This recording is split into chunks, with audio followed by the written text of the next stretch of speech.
South Florida gets smart, sassy, and sophisticated. We're all things fab in Miami. This is Miami Now. A troubled rising star on the verge of losing it all? Sounds like a story straight out of today's headlines. Beyond the Lights is a journey of Noni, played by Gugu Mbatha-Raw, music's biggest rising star. But the pressures of fame drives her to the edge until she meets Kaz Nicol, played by Nate Parker, who's a young cop and aspiring politician assigned to protect her. Nate, your character, just seems to be like this Prince Charming. He's a police officer. He wants to be into politics, and he just basically sees Noli's character. How did you create that character? I know it was written, but how did you get into that mindset? And does that person even exist? Absolutely. I mean, it's a couple of things. My path into this character was understanding his obstacles and understanding the things that he was facing. And it was important for me to recognize that while on the surface it seemed like he had everything going for him, he was also in many ways living a reflection of what Noni was living, in the sense that he had a father that had these expectations of him that were more about what his father wanted for his life than what he wanted for his own life. And it took him meeting Noni to realize that he too was unhappy, that he had a debt that he was paying back to his father, and he loved his father, and it was a healthy relationship, which it made it even more dangerous, because he could have lived the rest of his life, sticking with the plan as he laid it out, going to law school, going to law enforcement, going to politics, but he still would have been living someone else's life. So it was through him meeting Noni and realizing, people ask, I see you, what is that line about? I think he saw her for who she really was, but he also saw in her something that he identified with, and I think that is what allowed for the chemistry, allowed for the honesty between them, because they shared something in common. So I think that from the surface standpoint, he is this guy that seems like this Prince Charming, but he's not saving a damsel, they're saving each other. How do you feel about being a sex symbol? Well, it's definitely not something you plan. I think that to be desired, if being a sex symbol means you're portraying someone that has integrity, that respects women, that is well-read and educated, that has respect for his father and his living situation. If all those things come from that title in this role, then I'm happy. That's the best answer I've ever heard to that question. And I've interviewed some sex symbols, so that's a pretty good one. Gina, I love that Mimi Driver's character, and tell me if I'm right or wrong, I kind of got a Kris Jenner feel from her. And the reason why I say that is because Noli's character is pushed as far as she says, Mom, when I look to you to hike up my skirt, to show this a little bit more, and even in the scene where she basically almost goes topless, but covers herself, I kind of got that. There was there was no and I'm not to say Kris Jenner is that way, but I'm just saying she's like the most famous momager that everyone knows about. Right. Was there some kind of pull from that? Because you pulled a lot from the headlines on what's actually going on in the now. Well, it's definitely influenced by what you see going on in the music industry and really what's going on in the music industry trickling down into television, reality television as well. But it really started with the character, and this is a woman who came out of poverty, saw a way to get out, which was through her daughter's talent, and she never started out being one way. She wanted to pull them both out. The intentions were correct, but once your child becomes a business, and once you're trying to find your self-worth in your child, it becomes corrupted. And this is a relationship that's very corrupted, and her mother just stopped being a mom and started being a manager. And so if you know that taking off your shirt is going to get you the cover of a magazine, well, take off your shirt. It's okay. And it's really what, is a dynamic between those two, because for Noni, it's not okay. And she doesn't get to look to that person, her mom, to give her a hug after she's been humiliated. Her mother's instead worried about how that just affected her persona and the fantasy girl.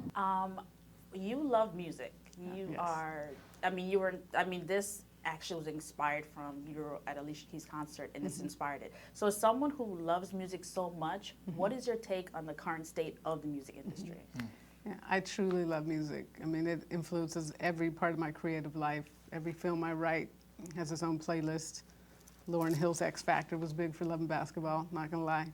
But for this, it's just so interesting because you just see a blueprint of what young artists seem to need to follow to get noticed as they first come out, and it really is this hypersexualized persona. And the problem is once you come out like that, it's very hard to pull back because people don't know what's authentic. You know, is it this persona or is it you? And the other thing that's damaging is that you're getting all this love thrown at you, and it's intoxicating, but they're loving the persona, so then you're afraid to pull back because you're afraid you're not going to be loved for who you are. And that's really Noni's struggle of wanting to be authentic but afraid to pull that back because everyone from the crowds to her own mother is saying who you are, who you were born is not good enough. And that's so damaging, but it's really about her courage to break free from that and find her voice. And that's what I really want for our industry, for us to go back to that moment. Remember when we first heard Alicia Keys singing Fallen? Like, it was like, who is that? It was about her voice, and she was just authentic and cool. And right now it just seems like everyone's coming out the same. So I just wanted to go back to when it's about the voice, when the music is inspirational and positive and not about hating women. R&B is supposed to be about loving women. And it's really with the men and the women what we're singing about. Let's just kind of go back to the purity of R&B and hip hop. Now, you got Shaka Khan in this movie, and I was like, what? A lot of other things I saw, what I loved was the Nina Simone reference. I feel like you're almost reintroducing her to a generation that may not know her. And the song Blackbird. Like, why that song? I knew I wanted to use a Nina Simone song in the film when I was writing. Nina Simone is so important to my writing process. She's such an amazing artist because she's so truthful and just writes about this incredible pain. But I didn't know the song, and then I heard Blackbird. It was like it was written for the movie. It was so perfect. So it just spoke to the character, spoke to the story I was telling. And thank God we got the rights to it. And it just influenced the writing because before it was just about the little girl singing it, and the way it comes back into the movie later, don't want to ruin it, but I think it's really great, and I never would have had that if I hadn't found the song. But I love what you said. I do hope that this film reintroduces Nina Simone to a younger generation because she is just badass. She is. And Nate, before we go, there's a scene, and I can't give it away, but where Noli's character strips down. I love that, to her authentic self. Is that something that you think men appreciate in women? 100%. You know, and I think we should be clear.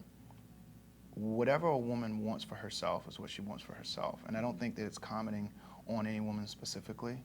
I don't think it's an indictment on women that choose to dress themselves up a certain way. It's just saying when you know who you are, you know, and you're happy with who you are, and you're representing your own identity, presenting yourself in a way that's saying, this is who I am, take it or leave it. I think that's when the men are most happy, and that's what they, you know, speak for myself, I'm most attracted, you know, to a woman that knows who she is, for better or seemingly worse. So when she sheds this armor, if anything, he loves her more for it. It's like when men see their ladies in you know, their t-shirts and shorts, you know, or with no makeup. It's, you know, women don't understand. That's when guys like them the most. I mean, that's how I've always been. So I think that there's something to be said about knowing who you are and representing yourself in a way that's authentic and being unapologetic about who you are. I think that's what turns men on the most. That's just my 2 cents. Well said. You should be a politician. And The PG-13 film definitely sizzles, and Nate is probably going to have a few more fans very soon. Look at me for a second. No, wait! Hey, look at me! I see you. I see you. I see you. Rounding out the cast are silver screen heavyweights Minnie Driver and Danny Glover. Beyond the Lights is in theaters Friday, November 14th. For Miami Now TV, I'm Michelle Madison.